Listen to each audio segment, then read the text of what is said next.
Bonjour à tous, mon nom est François Letarte et bienvenue sur ma chaîne JDR D30, une chaîne consacrée aux jeux de rôle sur table. Alors, vie de rôliste, je vais vous parler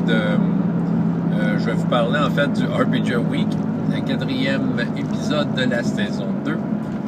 Qu'est-ce que ça prend pour faire un bon méchant? Selon moi.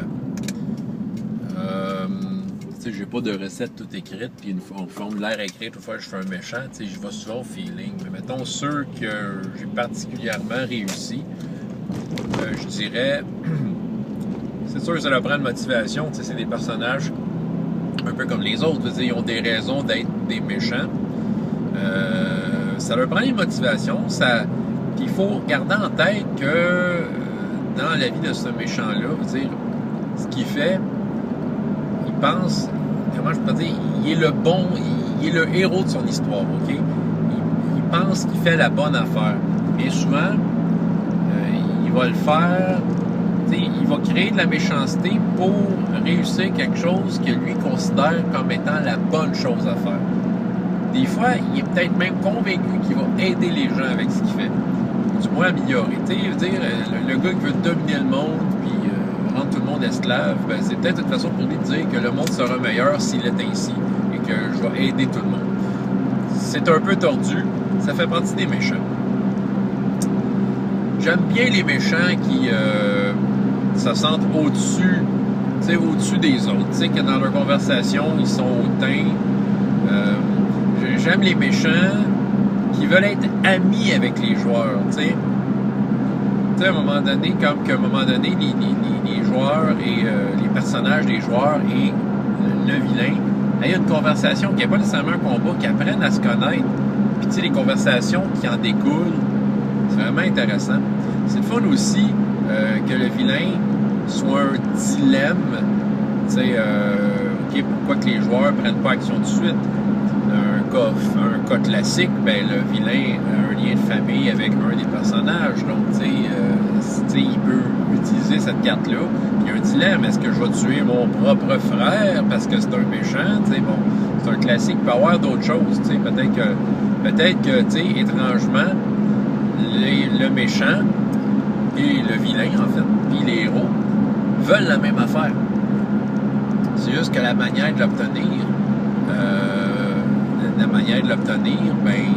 ça marche pas, ça concorde pas, parce que peut-être que le vilain, lui, est prêt à assassiner des gens pour avoir la même affaire que les joueurs, tandis que les joueurs, ils veulent faire des efforts et faire ça de la bonne façon, la façon virtueuse. Vous comprenez? C'est un peu, c'est ça qui me vient en tête spontanément, c'est ça. Puis ça prend aussi un vilain. Si tu veux que ton vilain est dur, c'est sûr que tu ne l'envoies pas. Tu t'arranges que les joueurs l'aient rencontré au moins une fois dans les premières séances, puis qu'après ça, ils rencontrent surtout des gens qui travaillent pour lui, en son nom. Puis que plus tard, le vilain, les joueurs s'en rapprochent, puis là, ils finissent par le rencontrer encore, fait que là, il y a toutes sortes de rancunes qui s'accumulent. C'est ça, ça prend un vilain. Un bon vilain, c'est un vilain que les joueurs accumulent de la colère et de la frustration, qu'ils vont l'haïr, le vilain, puis c'est ça, ça va vraiment être un moteur pour les personnages. Le vilain qui vole de quoi au personnage, ça, le personnage gênant maudit, ça, quand le vilain s'en prend à des choses qui tiennent à cœur au personnage, tu vas avoir un vilain que, du moins, tes personnages vont s'intéresser. J'ai fouillé dans ma tête des vilains intéressants que j'ai fait. Il y a 2 exemples qui me viennent. En fait, je vous en ai déjà parlé de Yoann. C'est dans Magicus. Yoann qui est décédé. Mais Yoann a fait des vagues. Yoann est apparu comme étant un personnage suspect dans la première séance. C'est un chevalier. Mais il y avait des motifs un peu bizarres, puis ils se sont aperçus que dans le fond, c'est un chevalier qui était en train de trahir son roi, qui faisait une alliance avec les elfes méchants. Puis c'est ça, puis plus tard, on s'est aperçu qu'il était amoureux de la reine d'une nation qui essaie de les envahir, puis ça. Puis à un moment donné, Yoann, il a perdu son titre de chevalier, il a été exilé. Ils se sont aperçus plus tard, les joueurs, qu'il était rendu le chef de la ville pirate la ville portuaire pirate. Fait que, tu sais, il était puissant, tu sais. Puis c'est ça. Fait qu'à un moment donné, tu sais, les joueurs aimaient l'haïr, puis ils faisaient comme un peu, ils tiraient à la sauce avec lui, c'est ça. Ils ont fini par l'éliminer. Puis ça a été comme, on dirait, un moment de joie. Mais tu sais, il y avait tout un historique, puis tu sais, c'est ça qui fait que, moi, je pense que c'est un bon méchant.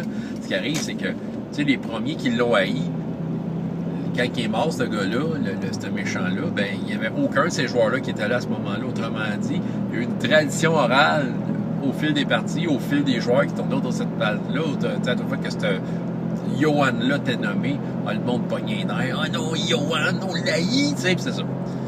L'autre, je pense que Dorothea Martel, dans All for One, je veux pas trop en parler parce que je veux pas révéler des punchs. J'ai créé un vilain complexe. Écoutez, ce qui a fait que ce vilain-là a marché, c'est qu'en fait, le lien de famille. Mais tu sais, je me suis basé sur le background de Martin, le personnage de Anthony, qui parlait qu'il y a une branche de sa famille qui était... voyons, c'est quoi le pays de Dorothea? Tu vois, j'en perds des bouts. C'est un pays plus à l'est, là, dans l'Europe. Cette valeur, je m'en souviens pas. Je l'entends parler dans ma tête, là. C'est pas la Norvège, là, mais c'est un pays dans ce coin-là, là.